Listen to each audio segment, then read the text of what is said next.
सुल्तानपुर लूटकांड तो याद ही होगा। सोशल मीडिया पर इस डकैती कांड से जुड़ा वीडियो भी वायरल हुआ था। वीडियो वायरल होने के बाद इस मामले ने सियासी मोड़ ले लिया। दूसरी ओर एसटीएफ ने भी एक्शन मोड में आते हुए आरोपियों का एनकाउंटर शुरू कर दिया। इस मामले में जब पहला एनकाउंटर हुआ था तो वो था मंगेश यादव का एनकाउंटर। मंगेश यादव की मौत पर सियासत और तेज हो गई। सपा प्रमुख अखिलेश यादव ने सुल्तानपुर लूटकांड और एनकाउंटर को लेकर योगी सरकार पर सवालिया निशान भी खड़े किए थे। एक के बाद एक कई ट्वीट उन्होंने किए। एसटीएफ के काम करने के तौर तरीकों पर भी उन्होंने बड़ा सवालिया निशान खड़ा किया था। बता दें कि सुल्तानपुर लूटकांड के 2 और आरोपियों के साथ एसटीएफ की मुठभेड़ हुई थी। इनमें एक आरोपी मंगेश यादव की मौत हो गई थी, जबकि दूसरे आरोपी अजय यादव के पैर में गोली लगी थी, जिसको अस्पताल में इलाज के लिए भर्ती करा दिया गया था। पुलिस ने मंगेश यादव का एनकाउंटर देहात कोतवाली के हनुमानगंज बाईपास पर किया था। अब ज्वेलर्स की दुकान में हुई डकैती डालने वाले अनुज प्रताप सिंह को भी पुलिस ने एनकाउंटर में ढेर कर दिया है। लखनऊ एसटीएफ की टीम के साथ आरोपी अनुज और उसके एक साथी की उन्नाव जिले में मुठभेड़ हुई थी। मुठभेड़ के दौरान अनुज प्रताप सिंह ने एसटीएफ के सिपाही पर फायर किया था। हेड कांस्टेबल की बुलेट प्रूफ जैकेट में गोली लगी थी। हमले में हेड कांस्टेबल बाल बाल बचे। इस एनकाउंटर में मौके से पुलिस ने 2 पिस्टल, 7 खोखे, 3 जिंदा कारतूस और 1 बैग भी बरामद किया। बैग में चांदी के जेवरात भी मिले जो मौका वारदात से चोरी हुए थे।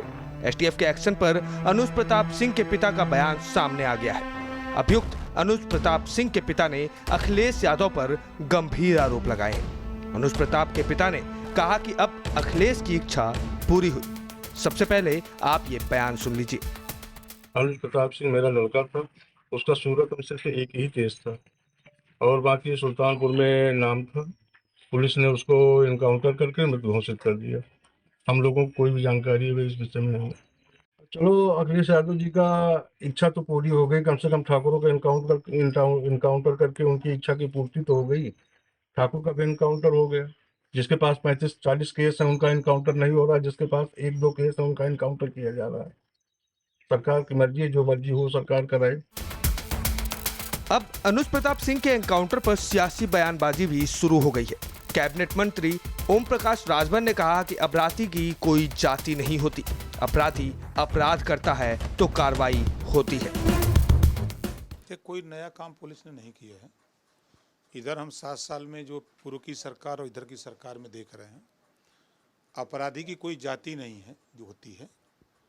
ये नेता लोग जाति बताने जब लगते हैं तो भूल जाते हैं कि हम अपनी जाति को बढ़ावा दे रहे हैं, जातिवाद को बढ़ावा दे रहे हैं और अपनी जाति को हम सचेत कर रहे हैं।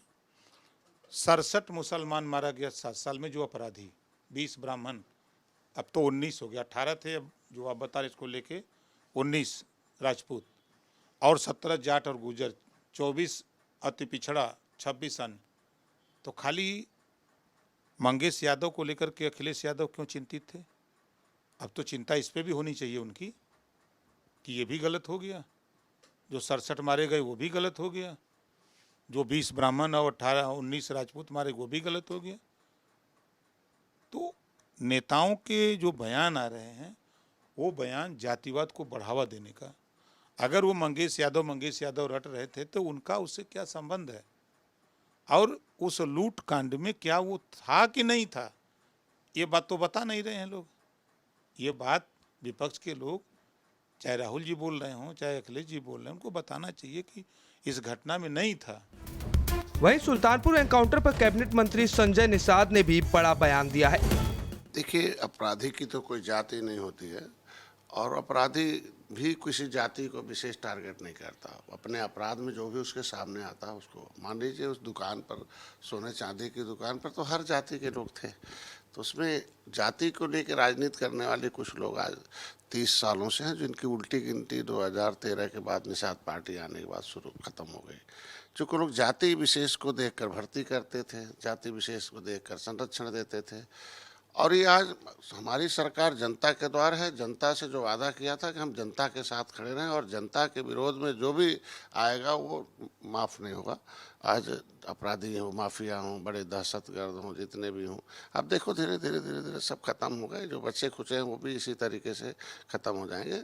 आज के दिन में गोली चलती है, कोई मारा जाता है, किन परिस्थितियों में चलती है, कौन मारता है, उसका जवाब तो ही दे सकता है। लेकिन इसमें राजनीति नहीं होनी चाहिए, क्योंकि अपराधी की जब जिनके अपराधी के साथ खड़ी है पीछे, इसके उन्हीं अपराधियों के सहारे इनकी सरकार चलती रही है और अपराधी धीरे धीरे उत्तर प्रदेश से खत्म हो गए, तो इसलिए वो सरकारें खत्म हो रही हैं, उनके अब दोबारा सत्ता में आने रहे, इसलिए वो छटपटाहट में आवाज़ देते हैं।